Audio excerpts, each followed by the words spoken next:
Life before the revelation had a certain rhythm, a comfortable cadence that I had come to cherish. My name is David, and I had been married to Claire for 6 years.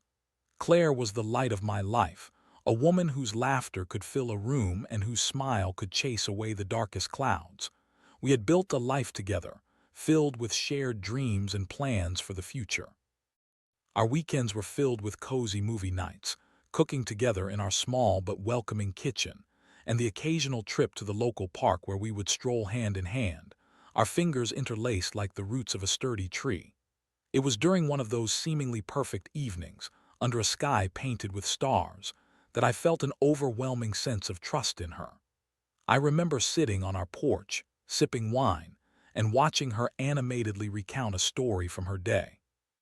Her eyes sparkled with enthusiasm, and I couldn't help but feel grateful for the life we had built.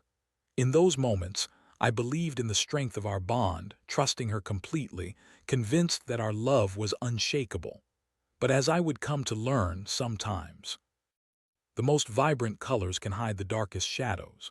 There were small signs, perhaps, that I had overlooked, moments that in hindsight seemed like red flags waving in the wind.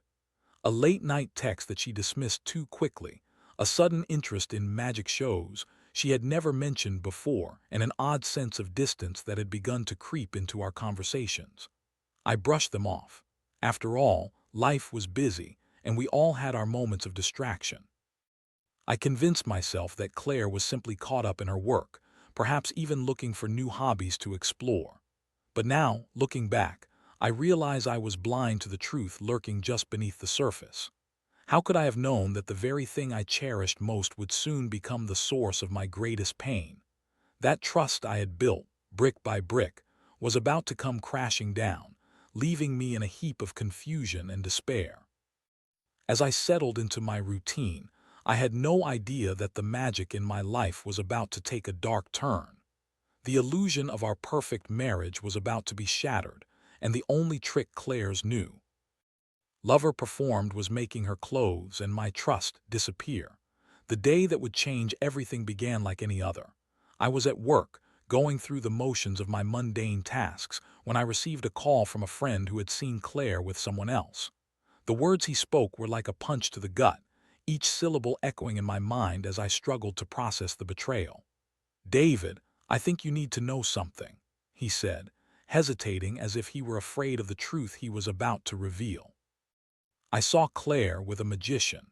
Those words lingered in the air, twisting around me like a noose. A magician. I laughed nervously, thinking it was some sort of joke.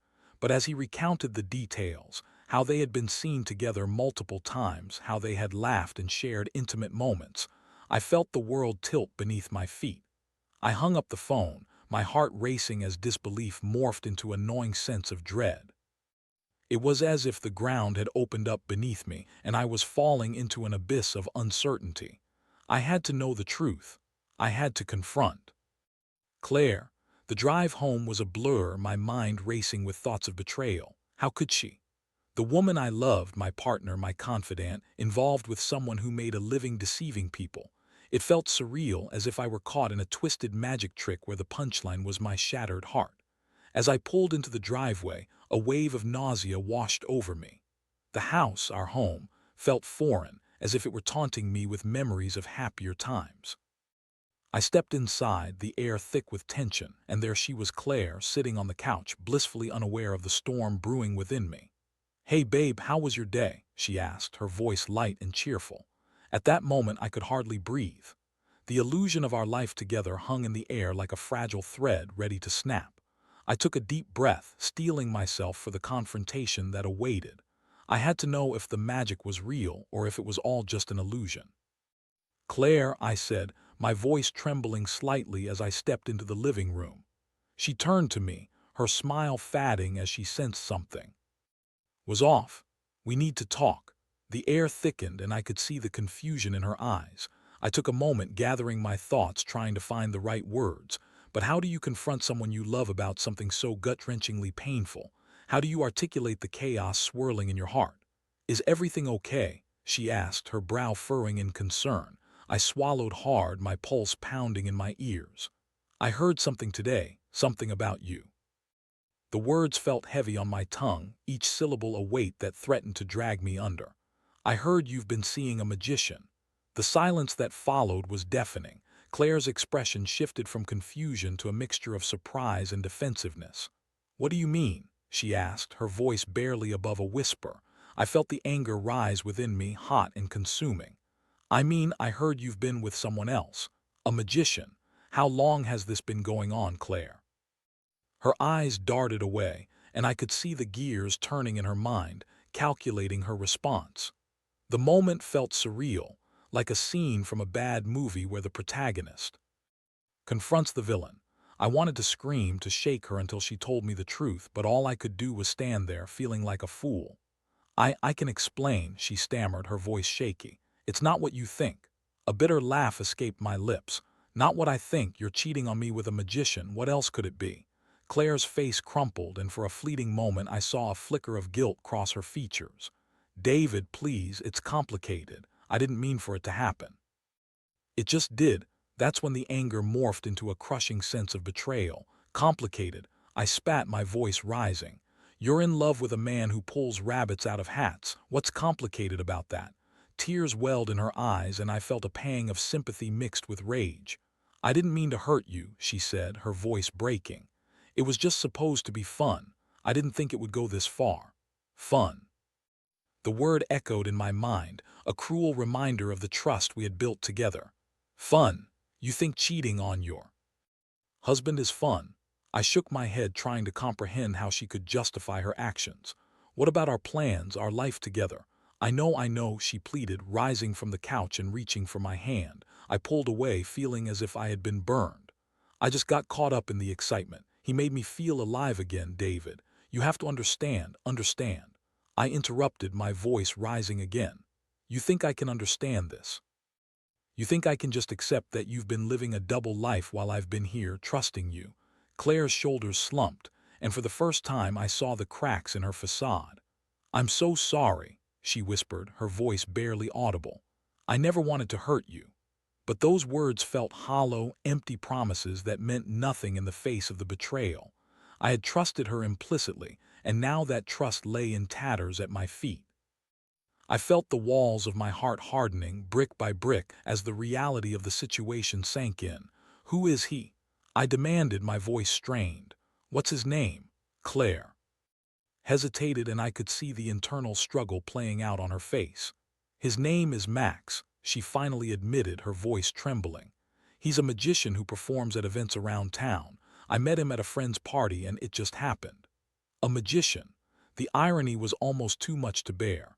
I had always seen magic as a beautiful art, a source of wonder and joy. Now it felt like a curse, a dark cloud hanging over my life.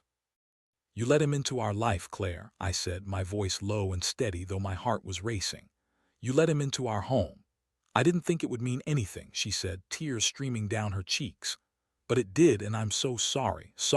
The word echoed in my mind, but it felt inadequate. I looked at her, the woman I once adored, and felt a profound sense of loss. The love I had for her was still there, but it was marred by betrayal, like a beautiful painting smeared with mud. I can't do this, I said, my voice breaking. I can't be with someone who doesn't value our relationship. I can't be with someone who would throw away everything we built for a thrill. Claire reached out for me again, but this time I stepped back, creating distance between us. David, please, I'll do anything, just give me another chance. But I could see the truth now, the illusion had been shattered. You've already made your choice, I replied, my heart heavy with resignation. And now I have to make mine. As I turned to leave the room, I felt as if I were walking away from a part of myself. The love I had held for Claire was now intertwined with the pain of her betrayal, leaving me feeling hollow and broken. I had to face the reality of what had happened, and it was a reality I never wanted to accept. I walked out of the living room, each step feeling heavier than the last. The confrontation had left me reeling, and I needed to collect my thoughts. I headed to the bedroom. The place that once felt like a sanctuary now felt like a prison. The walls seemed to close in on me, suffocating me with memories of laughter and intimacy that now felt tainted by betrayal. I sat on the edge of the bed, my hands gripping the sheets as I tried to calm my racing heart. My mind was a whirlwind of emotions: anger, sadness, disbelief. I felt like a fool for not seeing the signs, for trusting her so completely. The image of Claire with that magician, a man who could make things disappear, flashed through my mind like a cruel joke. It was as if he had performed the ultimate trick, making my wife's fidelity vanish before my very eyes. I heard Claire's footsteps behind me, and I knew she was coming to plead her case again. I didn't want to hear it. I didn't want to see the tears in her eyes or the desperation in her voice. I was done with the excuses. "David," she said softly, her voice trembling. "Can we talk?" I turned to face her, my expression hardening. "What more is there to say, Claire? You've already made your choice. You've chosen him over me." Her face fell, and I could see the pain etched into her features. "I know, and I regret it. I never wanted to hurt you. I was caught up in the moment, and I thought I could handle it, but I can't. I love you, David. I made a mistake." A mistake. It felt like such a trivial word for something so monumental. A mistake. I echoed, disbelief dripping from my voice. "You don't just make a mistake when you sleep with someone else. It's not a simple error, it's a betrayal of trust." "I know it sounds bad," she said, desperation creeping into her tone. "But I didn't think it would go this far. It was supposed to be fun, a distraction from our routine. I thought I could keep it separate." "Separate?" I scoffed, incredulity flooding my senses. "You think you can compartmentalize cheating? It doesn't work like that. You've broken something that can't be fixed. You've shattered the trust we built together." Claire took a step closer, her hands reaching out toward me. "David, please, you have to believe me when I say that I love you. I made a terrible choice, but I want to make it right. I'll do whatever it takes to earn your trust back." "Earn my trust back?" I shook my head, a bitter laugh escaping my lips. "How do you plan to do that? By going back to him and telling him it was a mistake? By pretending it never happened?" She opened her mouth to respond, but I cut her off. "You have to understand that this isn't just about you anymore. You've dragged me into this mess, and now I have to figure out what to do with the pieces you've left behind." Tears streamed down her cheeks, and for a moment I felt a flicker of sympathy. But it was quickly extinguished by the burning anger that consumed me. I had given her my heart, my trust, and she had thrown it away for a fleeting thrill. "David, I know I've hurt you, but I can't lose you," she pleaded, her voice breaking. "I'll change. I'll do anything. Just give me a chance to prove it." I closed my eyes, trying to block out the desperation in her voice. I wanted to believe her, to think that we could somehow fix this. But deep down, I knew that the damage had been done. The trust that once existed between us was gone, like a magician's trick that left nothing but empty hands. "Claire," I said, my voice steady but filled with sorrow, "you've already shown me who you are. You've revealed your true colors, and I can't unsee that. I don't think I can ever look at you the same way again." Her face crumpled, and I felt a pang of guilt, but I pushed it aside. I had to be strong. I had to stand my ground. "Please," she whispered, her voice barely audible. "Don't do this. Don't walk away." But I was already turning away, the weight of her presence becoming unbearable. I walked past her, heading toward the front door, the need to escape overwhelming me. I needed air, clarity, and distance from the woman who had broken my heart in the most unimaginable way. As I stepped outside, the cool air hit me like a splash of cold water, and I inhaled deeply, trying to steady my racing heart. I could hear Claire's voice behind me, calling my name, but I didn't turn back. I couldn't. I walked to my car, my mind racing with thoughts of what had just transpired. Part of me wanted to scream, to shout at the world for the injustice of it all. How could someone I loved so deeply betray me so completely? But another part of me knew that I needed to focus on what came next. I had to decide what to do with my life now that the illusion of our marriage had been shattered. I sat in my car, gripping the steering wheel tightly as I tried to process everything that had happened. The anger still simmered beneath the surface, but there was also a profound sense of loss. I had to confront the reality of my situation. I was alone now. The life I had envisioned with Claire had been ripped away, and I had to figure out how to move forward. Sitting in the car, I felt an overwhelming wave of emotions crash over me, each one more intense than the last. The betrayal hit me like a tidal wave, pulling me under and dragging me into the depths of despair. I couldn't wrap my mind around how everything had unraveled so quickly.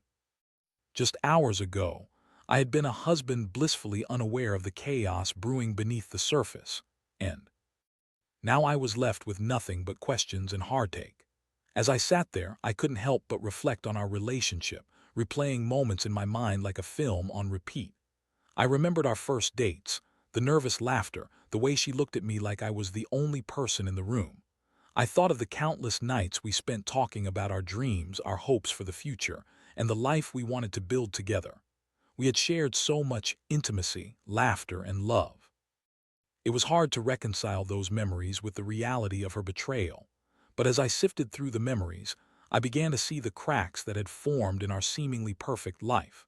There had been signs, subtle hints that I had chosen to ignore. Claire had become distant over the past few months, often lost in thought or preoccupied with her phone. I remembered the late nights she claimed were spent working late at the office, the vague responses to my questions about her day. I had brushed it all off, convincing myself that it was just a phase or a result of stress. Now, it felt like a slap in the face. I had been so naive, so trusting. How could I have let myself believe that everything was fine when the truth was lurking just beneath the surface? I felt a wave of anger wash over me, not just at Claire but at myself for being so blind. It was as if I had been living in a dream, and now I was wide awake, facing the harsh reality of our situation. The thought of Claire with that magician filled me with disgust. How could she betray me with someone who made a living deceiving people? I imagined her laughing at his tricks, her eyes sparkling with excitement while I sat at home, oblivious to the betrayal unfolding right under my nose. The image made my stomach churn, and I felt a surge of anger mixed with heartache. I thought about what had drawn her to him. Was it the thrill of the unexpected, the allure of someone who could make her feel alive again? I had tried to be everything she needed, but somewhere along the way, I must have failed. Perhaps I had become predictable, comfortable in our routine while she sought excitement elsewhere. The realization hit me like a punch to the gut, and I couldn't help but wonder if I had taken her for granted. But that didn't justify her actions. I had never once considered betraying her trust. No matter how mundane life became, I had always believed in the strength of our bond. I had trusted her implicitly, and now that trust lay in ruins, scattered like the remnants of a shattered glass. As I sat there, the tears began to fall, each one a release of the pain I had been holding inside. I felt like a fool, but more than that, I felt betrayed. The woman I had loved so fiercely had turned out to be someone I barely recognized. I had to confront the reality that the Claire I knew was gone, replaced by a version of her that had chosen betrayal over loyalty. I took a deep breath, trying to steady myself. I couldn't let this define me. I had to take control of my life again, to reclaim my sense of self after this devastating blow. It was time to make a decision, not just about Claire, but about my future. The thought of starting over was daunting, but I knew I had to let go of the past if I wanted to move forward. I had to acknowledge the pain, to feel it fully before I could begin to heal. The road ahead would be difficult, but I was determined to find a way to rebuild my life, to rediscover who I was without Claire by my side. I started the car, the engine humming to life as I prepared to face the world outside. I had no idea what the future held, but I knew one thing for certain. I would not allow this betrayal to break me. I would rise from the ashes of this heartbreak, stronger and more resilient than before. As I drove away from the house that had once felt like home, I looked in the rearview mirror, catching a glimpse of my past. The memories flooded back, bittersweet and painful, but I realized that I had the power to shape my future. I could choose to move on, to learn from this experience, and to find happiness again. It was time to take the first step toward healing, to embrace the uncertainty of what lay ahead. I would no longer be victim of someone else's choices. I would reclaim my life, my happiness, and my sense of self. The days that followed were a blur of emotions. I spent hours lost in thought, trying to make sense of everything that had happened. Each time I closed my eyes, I envisioned Claire's face, her laughter, her warmth, and then the image of her with that magician, laughing and sharing secrets that should have been mine. It felt like I was trapped in a cycle of grief, oscillating between anger and sorrow, but deep down I knew I had to make a decision. I started to think about what I wanted for my life moving forward. The first step was clear. I needed to end things with Claire. The betrayal was too deep, and the trust that once anchored our relationship was irreparably broken. I realized that love alone wasn't enough. It had to be accompanied by trust and respect, both of which had been shattered beyond repair. I spent hours contemplating how to communicate my decision to her. I knew she would try to convince me otherwise, to plead for another chance, but I had to be firm. I had to protect myself, too, create boundaries that would allow me to heal. It was a painful realization, but I understood that I deserved better than a relationship built on deception.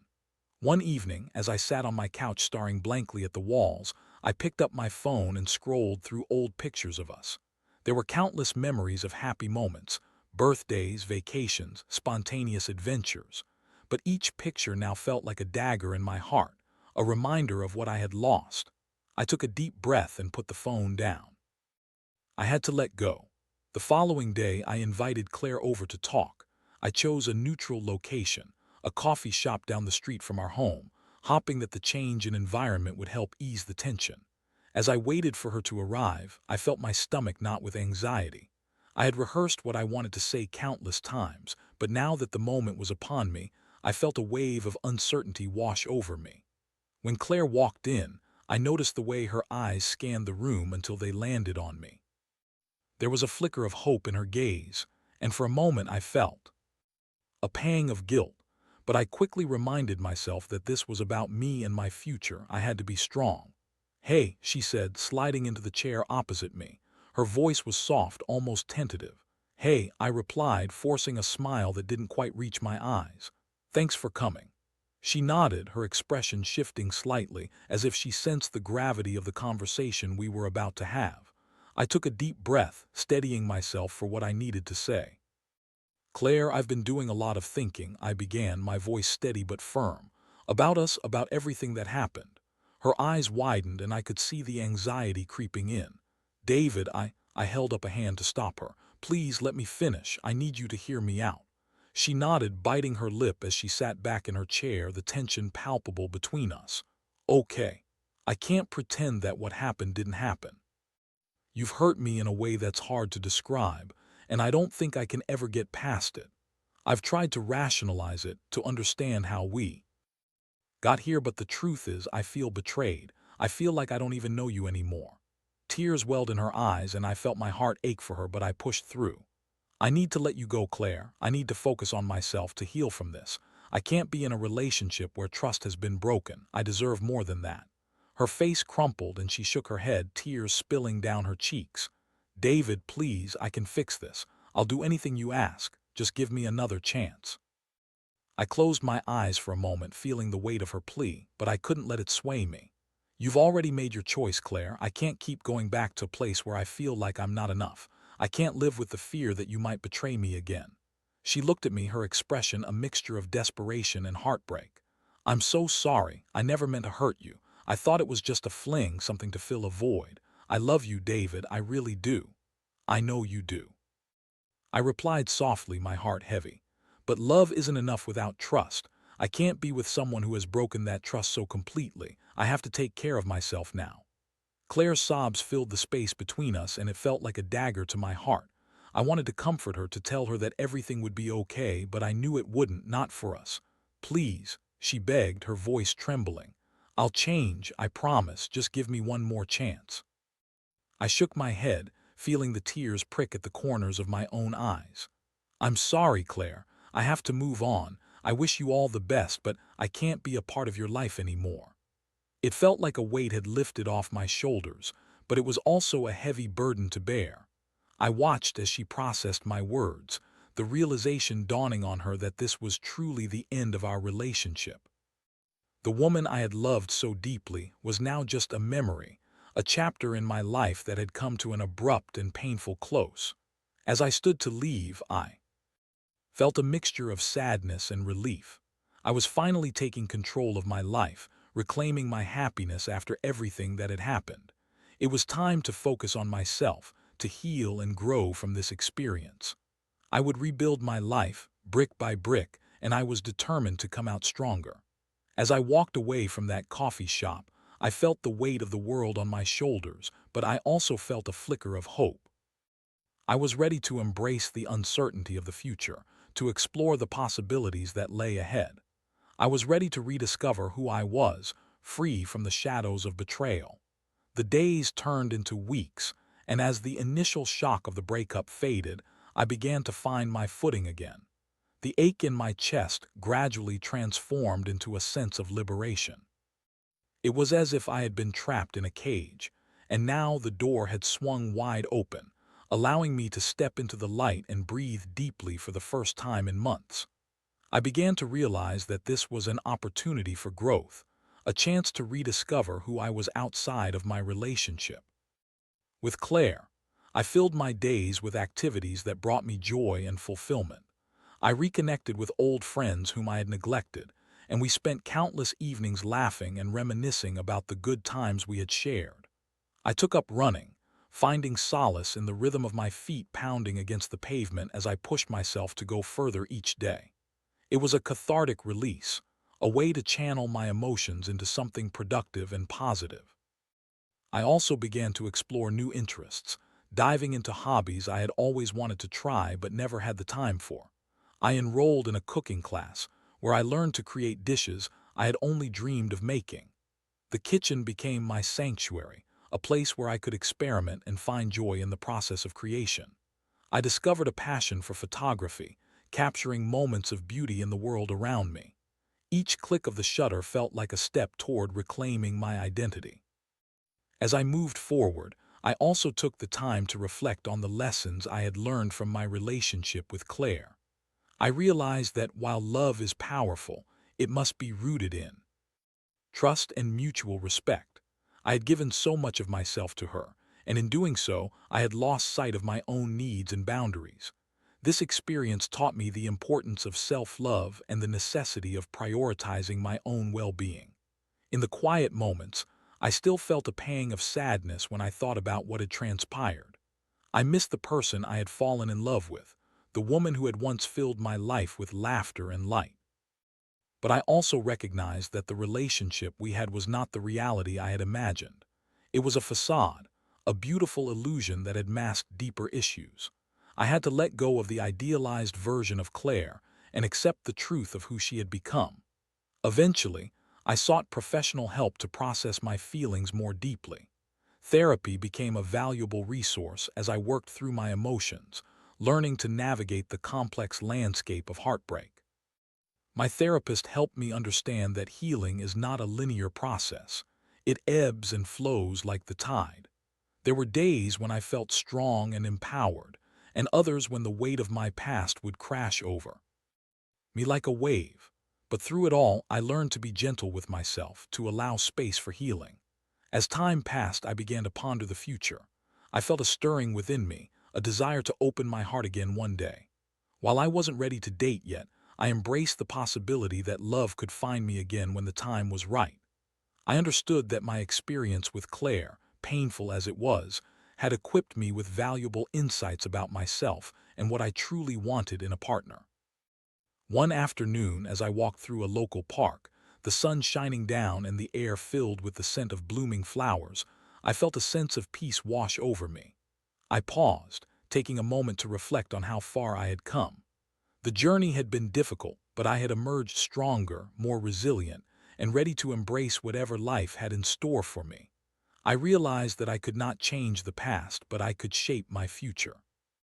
I was no longer defined by my relationship with Claire or the betrayal that had shattered my world. Instead, I was becoming the person I had always wanted to be, a person who valued self-worth, who understood the importance of boundaries, and who was ready to embrace life with open arms. With a renewed sense of purpose, I made a promise to myself. I would not allow fear or past hurt to dictate my future. I would welcome love when it came, but I would also cherish my independence and the strength I had found within myself. I was ready to write the next chapter of my life, one filled with hope, resilience, and the possibility of new beginnings. As I walked away from the park that day, I felt lighter, as if I had finally shed the weight of the past. I was ready to embrace the magic of life once more, this time on my own terms. And so I stepped into the future, ready to create my own magic.